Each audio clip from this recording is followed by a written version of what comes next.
The 15th of April.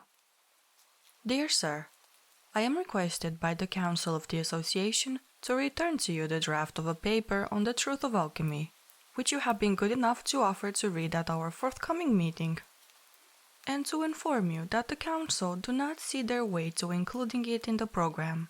I am yours faithfully, Secretary. The 18th of April. Dear Sir, I am sorry to say that my engagements do not permit of my affording you an interview on the subject of your proposed paper, nor do our laws allow of your discussing the matter with the committee of our council as you suggest. Please allow me to assure you that the fullest consideration was given to the draft which you submitted, and that it was not declined without having been referred to the judgment of a most competent authority. No personal question, it can hardly be necessary for me to add, can have had the slightest influence on the decision of the Council. Believe me, ut supra. The 20th of April.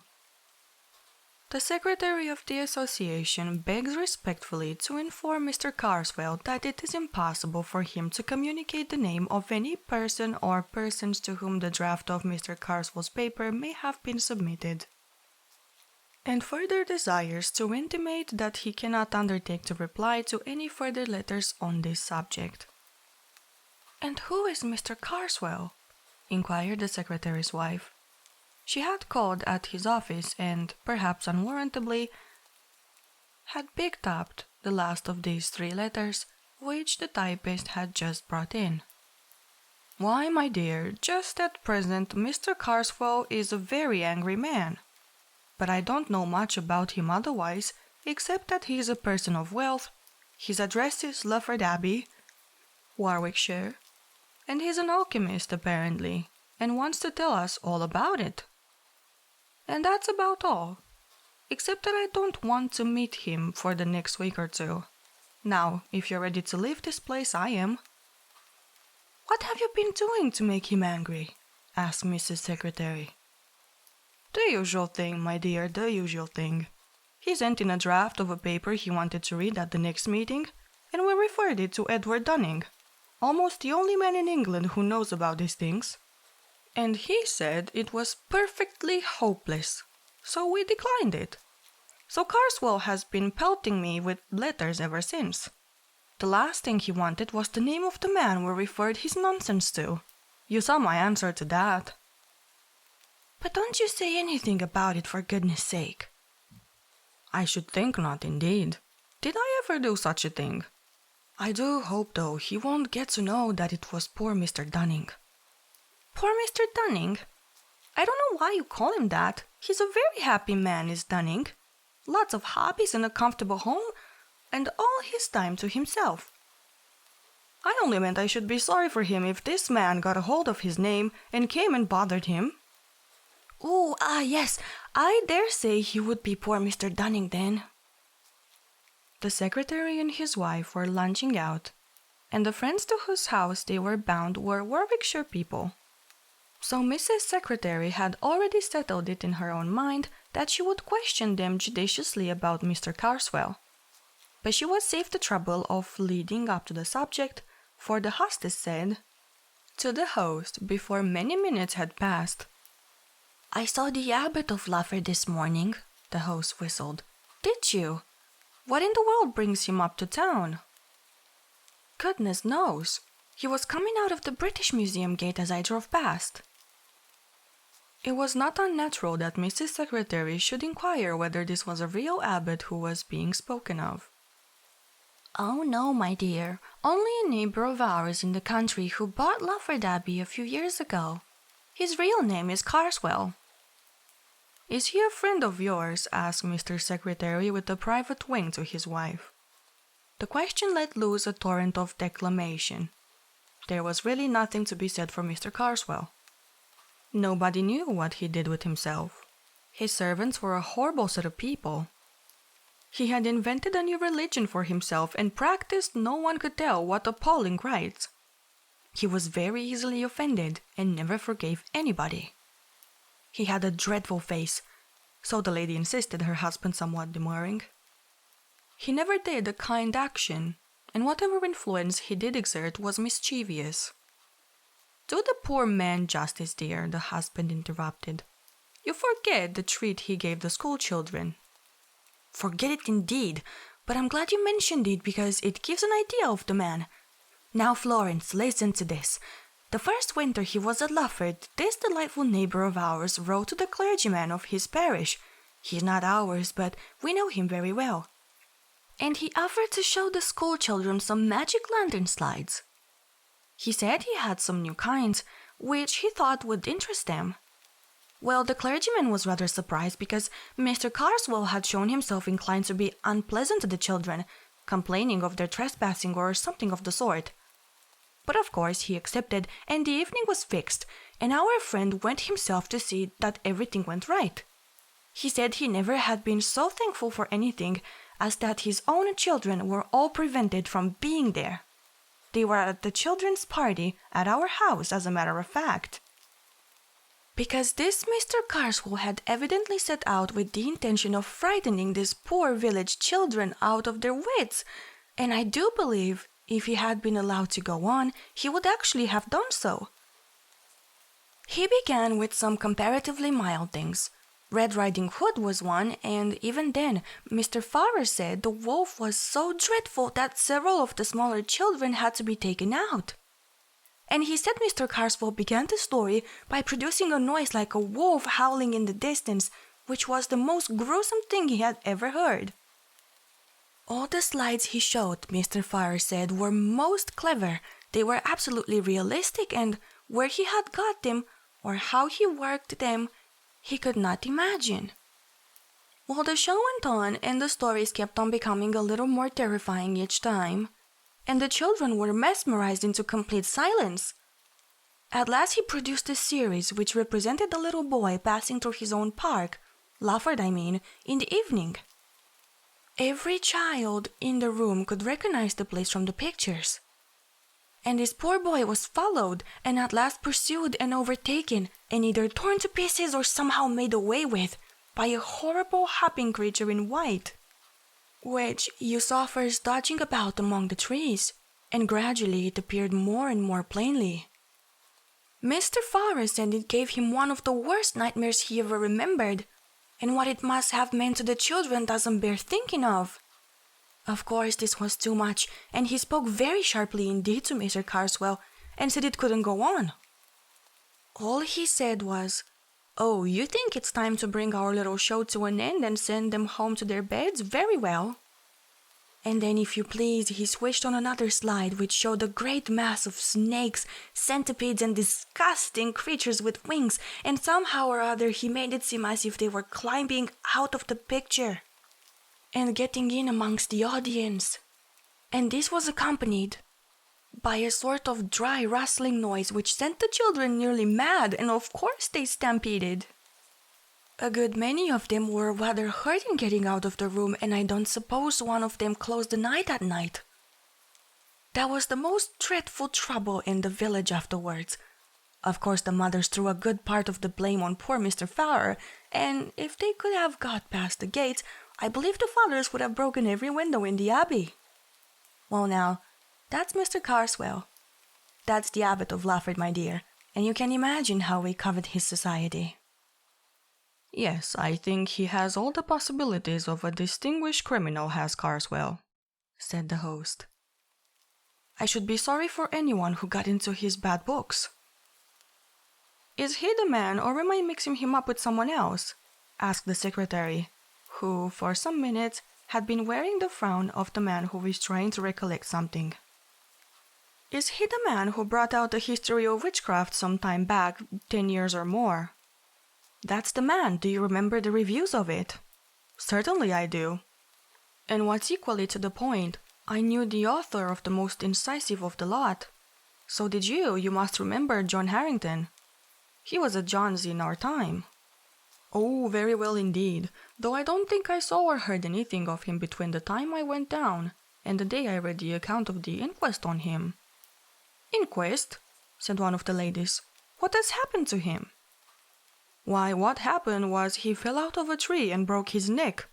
But the puzzle was, What could have induced him to get up there? It was a mysterious business, I must say. Here was this man, not an athletic fellow was he, and with no eccentric twist about him that was ever noticed, walking home along a county road late in the evening, no tramps about, well known and liked in the place, and he suddenly begins to run like mad, loses his hat and stick, and finally shins up a tree. Quite a difficult tree, growing in the hedgerow. A dead branch gives way, and he comes down with it and breaks his neck. And there he's found next morning with the most dreadful face of fear on him that could be imagined. It was pretty evident, of course, that he had been chased by something, and people talked of savage dogs and beasts escaped out of menageries. But there was nothing to be made of that. That was in '89, and I believe his brother Henry, whom I remember as well at Cambridge, but you probably don't, has been trying to get on the track of an explanation ever since. He of course insists there was malice in it, but I don't know. It's difficult to see how it could have come in. After a time, the talk reverted to the history of witchcraft. "Did you ever look into it?" asked the host. "Yes, I did," said the secretary. "I went so far as to read it." "Was it as bad as it was made out to be?" "Oh, in point of style and form, quite hopeless. It deserved all the pulverizing it got. But besides that, it was an evil book." The man believed every word of what he was saying, and I'm very much mistaken if he hadn't tried the greater part of his receipts. "Well, I only remember Harrington's review of it, and I must say, if I'd been the author, it would have quenched my literary ambition for good. I should never have held up my head again." "Yeah, well, it hasn't had that effect in the present case. But come, it's 3:30. I must be off." On the way home, the secretary's wife said, "I do hope that horrible man won't find out that Mr. Dunning had anything to do with the rejection of his paper." "I don't think there's much chance of that," said the secretary. "Dunning won't mention it himself, for these matters are confidential, and none of us will for the same reason. Carswell won't know his name, for Dunning hasn't published anything on the same subject yet. The only danger is that Carswell might find out if he was to ask the British Museum people who was in the habit of consulting alchemical manuscripts.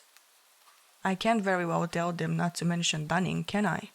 It would set them talking at once. Let's hope it won't occur to him." However, Mr. Carswell was an astute man.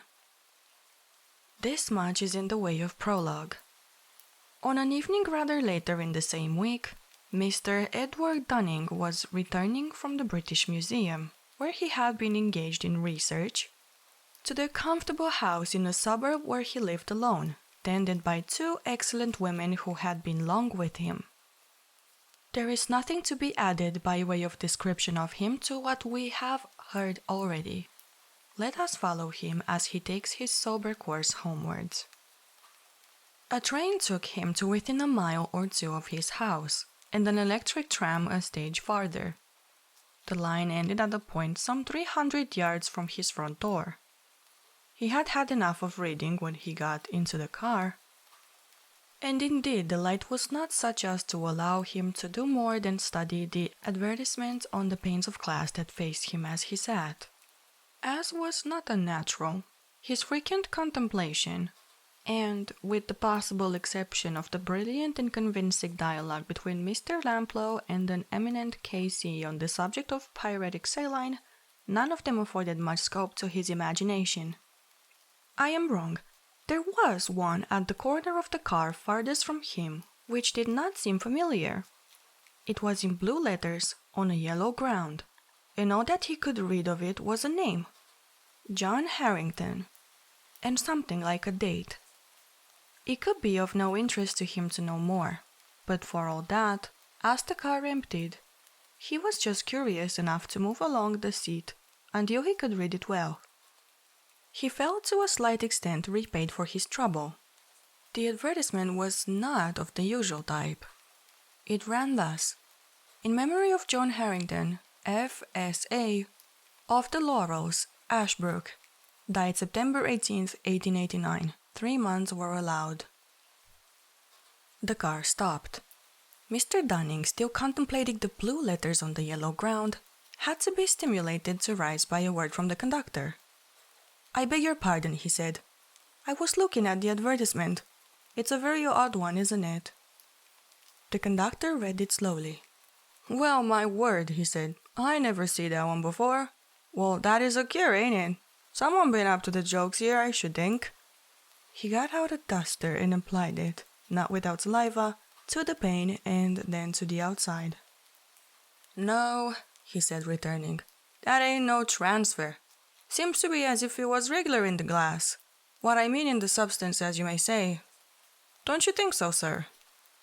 Mr. Dunning examined it and rapped it with his glove, and agreed. "Who looks after these advertisements, and gives leave for them to be put up? I wish you would inquire. I will just take a note of the words." At this moment there came a call from the driver. "Look alive, George, time's up." All right. There's something else what's up at this end. You come and look at this here glass." "What's going with the glass?" said the driver, approaching. "Well, and who's Harrington? What's it all about?" "I was just asking who was responsible for putting the advertisements up in your cars, and say it would be as well to make some inquiry about this one." "Well, sir, that's all done at the company's office. That work is. It's our Mr. Timms, I believe, looks into that. When we put up tonight, I'll leave word, and perhaps I'll be able to tell you tomorrow, if you happen to be coming this way." This was all that passed that evening. Mr. Dunning did just go to the trouble of looking up Ashbrook and found that it was in Warwickshire. Next day he went to town again. The car, it was the same car, was too full in the morning to allow of his getting a word with the conductor. He could only be sure that the curious advertisement had been made away with. The close of the day brought a further element of mystery into the transaction. He had missed the train, or else preferred walking home, but at a rather late hour, while he was at work in his study, one of the maids came to say that two men from the tramways was very anxious to speak to him. This was a reminder of the advertisement which he had, he says, nearly forgotten. He had the men in. They were the conductor and driver of the car, and when the matter of refreshment had been attended to, asked what Mr. Timms had to say about the advertisement. "Well, sir, that's what we took the liberty to step round about," said the conductor. "Mr. Timms give Williams here the rough side of his tongue about that. According to him, there weren't no advertisement of that description sent in, nor ordered, nor paid for, nor put up, nor nothing, let alone not being there, and we was playing the fool taking up his time." "Well," I says, "if that's the case, all I ask of you, Mr. Timms," I says, "is to take and look at it for yourself," I says. "Of course, if it ain't there," I says, "you may take and call me what you like." "Right," he says, "I will." And we went straight off. Now I leave it to you, sir, if that ad, as we term him, with Harrington on it, weren't as plain as ever you see anything. Blue letters on yellow glass, and as I says at the time, and you borne me out, regular in the glass, because if you remember, you recollect of me swabbing it with my duster.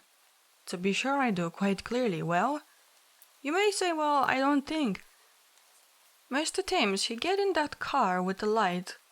No, he told William to hold the light outside. Now he says, "Where's your precious ad, what we've heard so much about?" "Here it is," I says, "Mr. Timms," and I laid my hand on it. The conductor paused. "Well," said Mr. Dunning, "it was gone, I suppose. Broken?" "Broke, not it. There weren't, if you'll believe me, no more trace of them letters, blue letters they was, on that piece of glass then. Well, it's no good me talking. I never see such a thing. I leave it to William here if... But there, as I says, where's the benefit in me going on about it?" "And what did Mr. Timms say?" "Why, he did what I give him leave to. Called us pretty much anything he liked, and I don't think as I blame him so much neither. But what we thought William and me did was as we seen you take down a bit of a note about that, well, that lettering." I certainly did that, and I have it now. Did you wish me to speak to Mr. Timms myself and show it to him? Was that what you came in about?" "There, didn't I say as much?" said William. "Deal with a gent if you can get on the track of one, that's my word. Now perhaps, George, you'll allow as I ain't took you very far wrong tonight." "Very well, William, very well. No need for you to go on as if you'd had to frogs march me here. I come quiet, didn't I? All the same for that, we hadn't ought to keep up your time this way, sir. But if it so happened you could find time to step round to the company office in the morning and tell Mr. Timms what you've seen for yourself, we should lay under a very high obligation to you for the trouble. You see, it ain't being called well one thing and another as we mind, but if they got it into their head at the office as we seen things that weren't there, why, one thing leads to another, and where we should be at 12 months since. Well, you can understand what I mean." Amid further elucidations of the proposition, George, conducted by William, left the room. The incredulity of Mr. Timms, who had a nodding acquaintance with Mr. Dunning, was greatly modified on the following day by what the latter could tell and show him, and any bad mark that might have been attached to the names of William and George was not suffered to remain on the company's books, but explanation there was none. Mr. Dunning's interest in the matter was kept alive by an incident of the following afternoon. He was walking from his club to the train, and he noticed some way ahead a man with a handful of leaflets, such as are distributed to passers-by by agents of enterprising firms. The agent had not chosen a very crowded street for his operations. In fact, Mr. Dunning did not see him get rid of a single leaflet before he himself reached the spot. One was thrust into his hand as he passed. The hand that gave it touched his, and he experienced a sort of little shock as it did so. It seemed unnaturally rough and hot. He looked in passing at the giver, but the impression he got was so unclear that, however much he tried to reckon it up subsequently, nothing would come. He was walking quickly, and as he went on glanced at the paper. It was a blue one. The name of Harrington in large capitals caught his eye. He stopped, startled, and felt for his glasses. The next instant the leaflet was twitched out of his hand by a man who hurried past, and was irrecoverably gone. He ran back a few paces, but where was the passer-by? And where the distributor? It was in a somewhat pensive frame of mind that Mr. Dunning passed on the following day into the select manuscript room of the British Museum and filled up tickets for Harley 3586 and some other volumes. After a few minutes they were brought to him, and he was settling the one he wanted first upon the desk when he thought he heard his own name whispered behind him. He turned round hastily, and in doing so brushed his little portfolio of loose papers onto the floor. He saw no one he recognized except one of the staff in charge of the room, who nodded to him, and he proceeded to pick up his papers. He thought he had them all, and was turning to begin work, when a stout gentleman at the table behind him, who was just rising to leave and had collected his own belongings, touched him on the shoulder, saying, "May I give you this? I think it should be yours," and handed him a missing quire. "It is mine, thank you," said Mr. Dunning. In another moment the man had left the room. Upon finishing his work for the afternoon, Mr. Dunning had some conversation with the assistant in charge and took occasion to ask who the stout gentleman was. "Oh, he's a man named Carswell," said the assistant. "He was asking me a week ago who were the great authorities on alchemy, and of course I told him you were the only one in the country. I'll see if I can catch him. He'd like to meet you, I'm sure." "For heaven's sake, don't dream of it," said Mr. Dunning. "I'm particularly anxious to avoid him."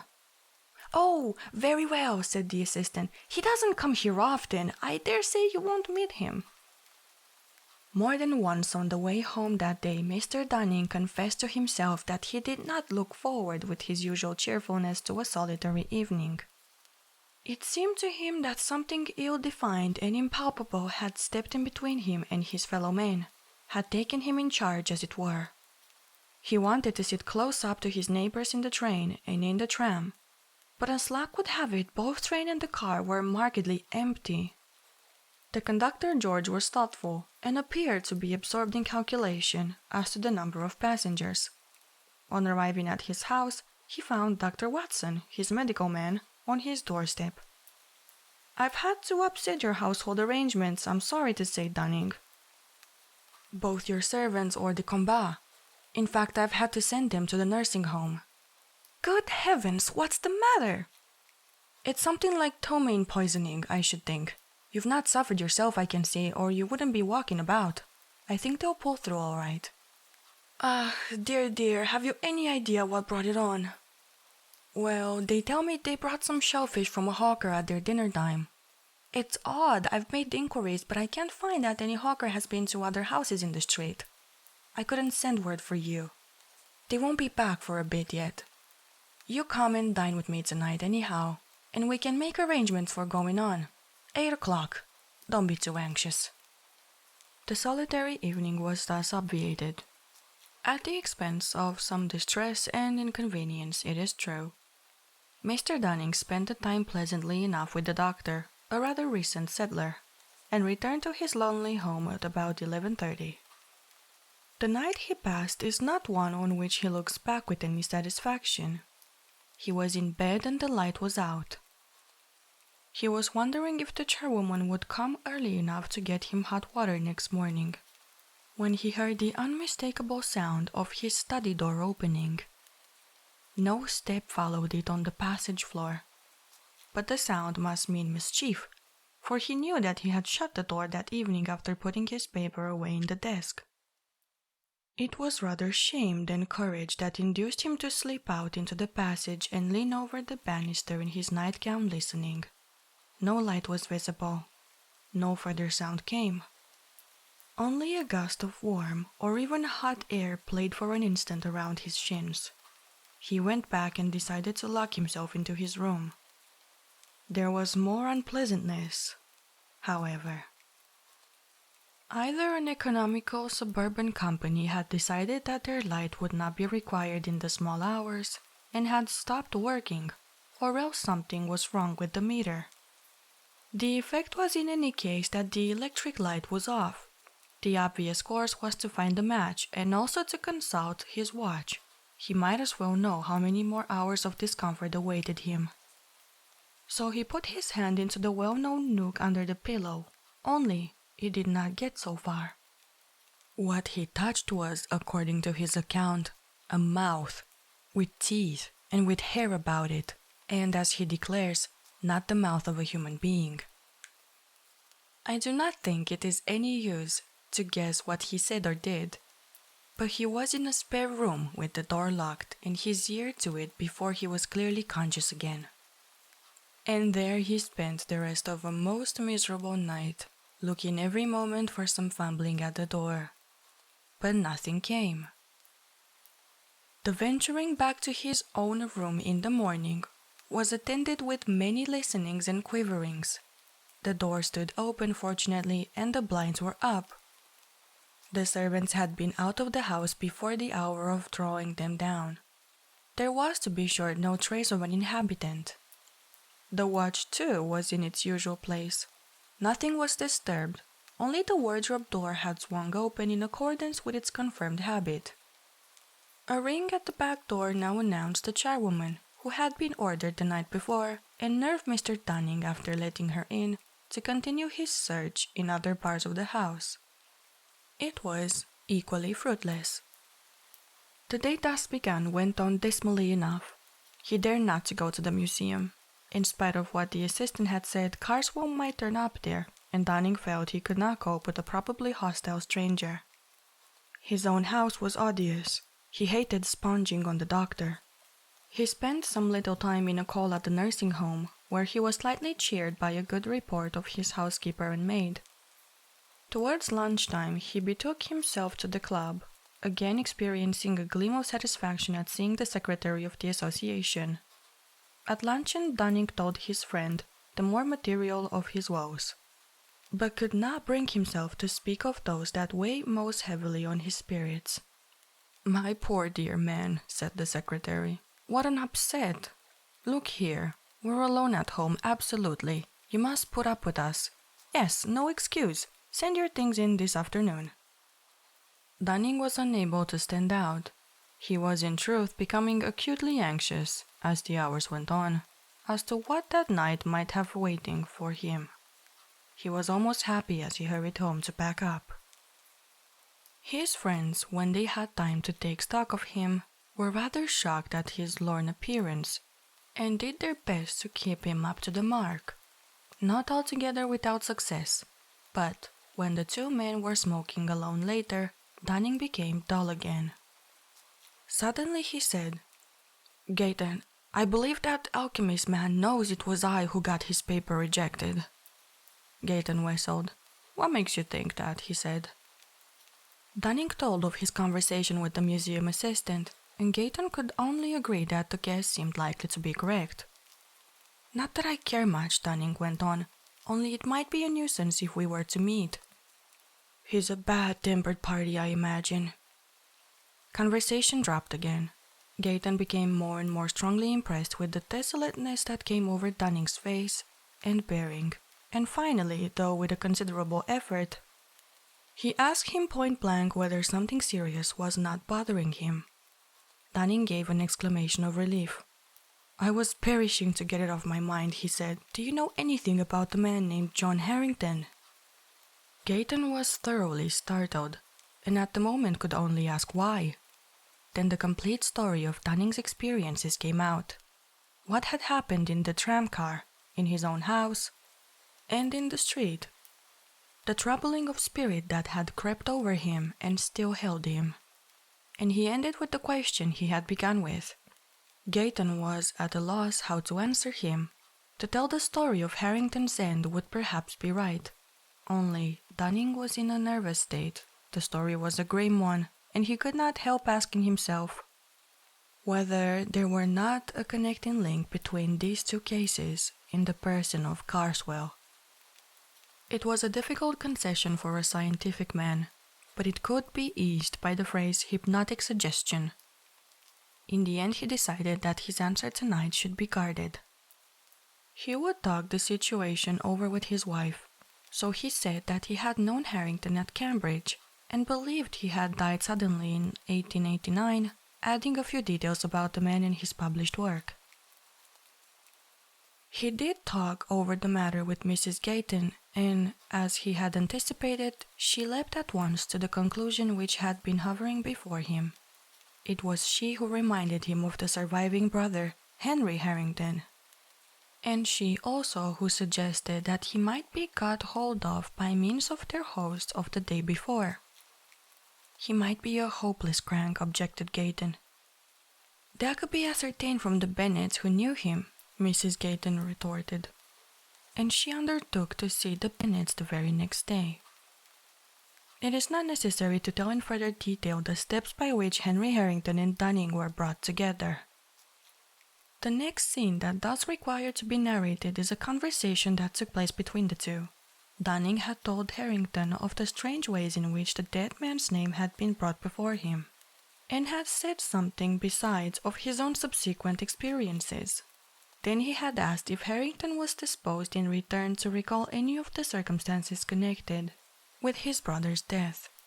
Harrington's surprise at what he heard can be imagined, but his reply was readily given. John, he said, was in a very odd state, undeniably from time to time. During some weeks before, though not immediately before the catastrophe, there were several things. The principal notion he had was that he thought he was being followed. No doubt he was an impressionable man, but he never had had such fancies as this before. "I cannot get it out of my mind that there was ill will at work, and what you tell me about yourself reminds me very much of my brother. Can you think of any possible connecting link?" "There is just one that has been taking shape vaguely in my mind. I've been told that your brother reviewed a book very severely not long before he died, and just lately I have happened to cross the path of the man who wrote that book in a way he would resent. Don't tell me the man was Carswell. Why not? That is exactly his name. Henry Harrington leaned back. That is final to my mind. Now I must explain further. From something he said, I feel sure that my brother John was beginning to believe, very much against his will, that Carswell was at the bottom of his trouble. I want to tell you what seems to me to have a bearing on the situation. My brother was a great musician and used to run up to concerts in town. He came back 3 months before he died from one of these and gave me his program to look at, an analytical program he always kept them. I nearly missed this one, he said. I suppose I must have dropped it. Anyhow, I was looking for it under my seat and in my pockets and so on, and my neighbor offered me his, said might he give it me, he had no further use for it, and he went away just afterwards. I don't know who he was, a stout, clean-shaven man. I should have been sorry to miss it. Of course I could have bought another, but this cost me nothing. At another time he told me that he had been very uncomfortable both on the way to his hotel and during the night. I piece things together now in thinking it over. Then, not very long after, he was going over these programs, putting them in order to have them bound up. And in this particular one, which by the way I had hardly glanced at, he found quite near the beginning a strip of paper with some very odd writing on it, in red and black, most carefully done. It looked to me more like runic letters than anything else. Why, he said, this must belong to my fat neighbor. It looks as if it might be worth returning to him. It may be a copy of something. Evidently someone has taken trouble over it. How can I find his address? We talked it over for a little and agreed that it wasn't worth advertising about, and that my brother had better look out for the man at the next concert to which he was going very soon. The paper was lying on the book and we were both by the fire. It was a cold, windy summer evening. I suppose the door blew open, though I didn't notice it. At any rate, a gust, a warm gust it was, came quite suddenly between us, took the paper and blew it straight into the fire. It was light, thin paper and flared and went up the chimney in a single ash. Well, I said, you can't give it back now. He said nothing for a minute, then rather crossly, no, I can't. But why you should keep on saying so, I don't know. I remarked that I didn't say it more than once. Not more than 4 times, you mean, was all he said. I remember all that very clearly without any good reason. And now to come to the point.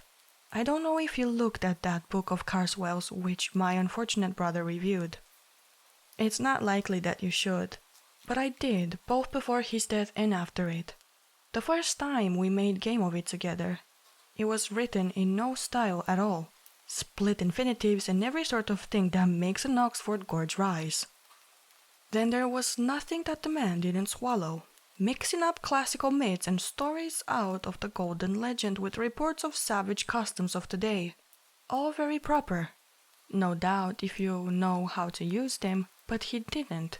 He seemed to put the golden legend and the golden bow exactly on a par and to believe both. A pitiable exhibition, in short. Well, after the misfortune, I looked over the book again.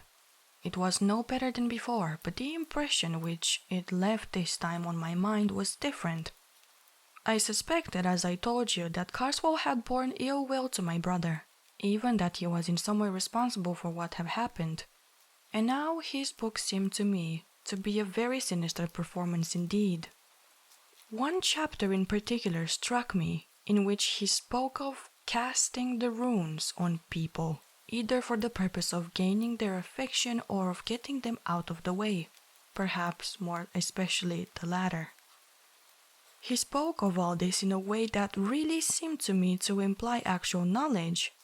I've not time to go into details, but the upshot is that I am pretty sure from information received that the civil man at the concert was Carswell. I more than suspect, that the paper was of importance, and I do believe that if my brother had been able to give it back, he might have been alive now. Therefore, it occurs to me to ask you whether you have anything to put beside what I have told you." By way of answer, Dunning had the episode in the manuscript room at the British Museum to relate. "Then he did actually hand you some papers. Have you examined them? No? Because we must, if you'll allow it, look at them at once and very carefully." They went to the still empty house. Empty, for the two servants were not yet able to return to work. Dunning's portfolio of papers was gathering dust on the writing table. In it were the queries of small-sized scribbling paper which he used for his transcripts, and from one of these, as he took it up, there slipped and fluttered out into the room with uncanny quickness a strip of thin, light paper. The window was open, but Harrington slammed it to, just in time to intercept the paper, which he caught. "I thought so," he said. "It might be the identical thing that was given to my brother. You'll have to look out, Dunning. This may mean something quite serious for you." A long consultation took place. The paper was narrowly examined. As Harrington had said, the characters on it were more like runes than anything else, but not decipherable by either man, and both hesitated to copy them, for fear, as they confessed, of perpetuating whatever evil purpose they might conceal. So it has remained impossible, if I may anticipate a little, to ascertain to what was conveyed in this curious message or commission. Both Dunning and Harrington are firmly convinced that it had the effect of bringing its possessors into very undesirable company, that it must be returned to the source where it came. They were agreed, and further, that the only safe and certain way was that of personal service. And here, contrivance would be necessary, for Dunning was known by sight to Carswell. He must, for one thing, alter his appearance by shaving his beard. But then, might not the blow fall first? Harrington thought they could time it. He knew the date of the concert at which the black spot had been put on his brother. It was June, the 18th of June. The death had followed on the 18th of September. Dunning reminded him that 3 months had been mentioned on the inscription on the car window. "Perhaps," he added with a cheerless laugh, "mine may be a bill at 3 months too. I believe I can fix it by my diary. Yes, the 23rd of April was the day at the museum. That brings me to the 23rd of July. Now you know, it becomes extremely important to me to know anything you will tell me about the progress of your brother's trouble, if it is possible for you to speak of it." "Of course. Well, the sense of being watched whenever he was alone was the most distressing thing to him. After a time I took to sleeping in his room, and he was the better for that. Still, he talked a great deal in his sleep." "What about?" "Is it wise to dwell on that, at least before things are straightened out?" "I think not, but I can tell you this. 2 things came for him by post during those weeks, both with a London postmark, and addressed in a commercial hand. One was a woodcut of Bewick's, roughly torn out of the page. One which shows a moonlit road, and a man walking along it, followed by an awful demon creature. Under it were written the lines out of The Ancient Mariner, which I suppose the cut illustrates, about one who, having once looked round, walks on and turns no more his head, because he knows a frightful fiend doth close behind him tread. The other was a calendar, such as tradesmen often send. My brother paid no attention to this, but I looked at it after his death and found that everything after the 18th of September had been torn out. You may be surprised at his having gone out along the evening he was killed, but the fact is that during the last 10 days or so of his life, he had been quite free from the sense of being followed or watched." The end of the consultation was this. Harrington, who knew a neighbor of Carswell's, thought he saw a way of keeping a watch on his movements. It would be Dunning's part to be in readiness to try to cross Carswell's path at any moment, to keep the paper safe and in place of ready access. They parted. The next weeks were no doubt a severe strain upon Dunning's nerves. The intangible barrier which had seemed to rise about him on the day when he received the paper gradually developed into a brooding blackness. that cut him off from the means of escape to which one might have thought he might resort. No one was at hand who was likely to suggest them to him, and he seemed robbed of all initiative. He waited with inexpressible anxiety as May, June, and early July passed on for a mandate from Harrington, but all this time Carswell remained immovable at Lufford. At last, in less than a week before the date he had to look upon at the end of his earthly activities, came a telegram. "Leaves Victoria by boat train Thursday night. Do not miss. I come to you tonight. Harrington." He arrived accordingly, and they concocted plans. The train left Victoria at 9, and its last stop before Dover was Croydon West. Harrington would mark down Carswell at Victoria and look out for Dunning at Croydon, calling to him if need be, by a name agreed upon. Dunning, disguised as far as he might be, was to have no label or initials on any hand luggage, and must at all costs have the paper with him.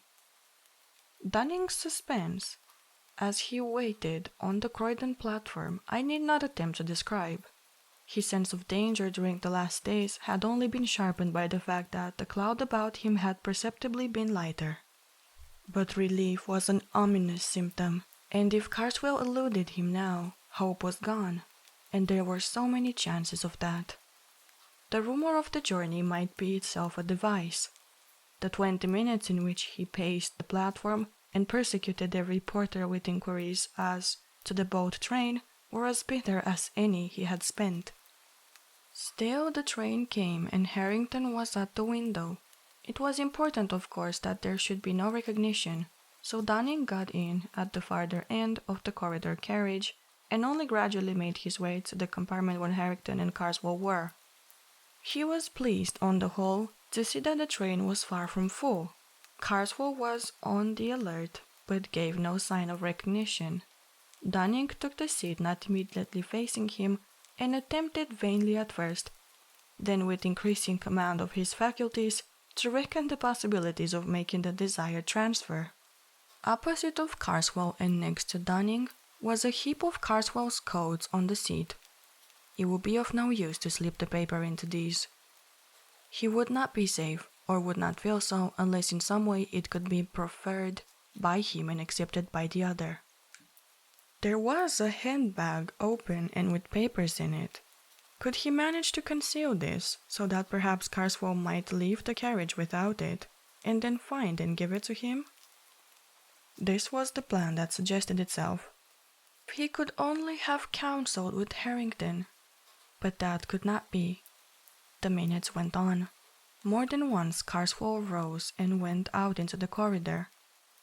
The second time, Dunning was on the point of attempting to make the bag fall off the seat, but he caught Harrington's eye and read in it a warning.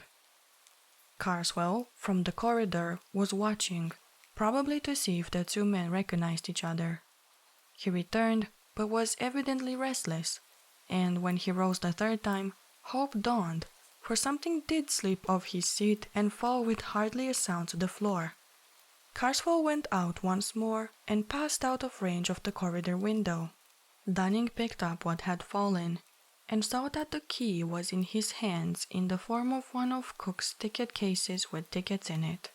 These cases have a pocket in the cover, and within very few seconds the paper of which we have heard was in the pocket of this one. To make the operation more secure, Harrington stood in the doorway of the compartment and fiddled with the blind. It was done, and done at the right time, for the train was now slowing down towards Dover.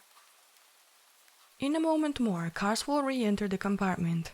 As he did so, Dunning, managing, he knew not how, to suppress the tremble in his voice, handed him the ticket case, saying, "May I give this to you, sir? I believe it is yours." After a brief glance at the ticket inside, Carswell uttered the hoped-for response, "Yes, it is. Much obliged to you, sir," and he placed it in his breast pocket. Even in the few moments that remained, moments of tense anxiety, for they knew not to what a premature finding of the paper might lead, both men noticed that the carriage seemed to darken about them and to grow warmer, that Carswell was fidgety and depressed. that he drew the heap of loose coats near to him and cast it back as if it repelled him, and that he then sat upright and glanced anxiously at both. They, with sickening anxiety, busied themselves in collecting their belongings. But they both thought that Carswell was on the point of speaking when the train stopped at Dovertown. It was natural that in the short space between town and pier, they should both go into the corridor. At the pier they got out, but so empty was the train that they were forced to linger on the platform until Carswell should have passed ahead of them with his porter on the way to the boat, and only then was it safe for them to exchange a pressure of the hand and a word of concentrated congratulation. The effect upon Dunning was to make him almost faint. Harrington made him lean up against the wall, while he himself went forward a few yards, within sight of the gangway to the boat, at which Carswell had now arrived. The man at the head of it examined his ticket, and laden with coats he passed down into the boat. Suddenly, the official called after him, "You, sir, beg pardon, did the other gentleman show his ticket?" "What the devil do you mean by the other gentleman?" Carswell's snarling voice called back from the deck. The man bent over and looked at him. "The devil? Well, I don't know, I'm sure." Harrington heard him say to himself, and then aloud, "My mistake, sir. Must have been your rugs. Ask your pardon." And then to a subordinate near him, He got a dog with him or what? Funny thing, I could have sworn he wasn't alone."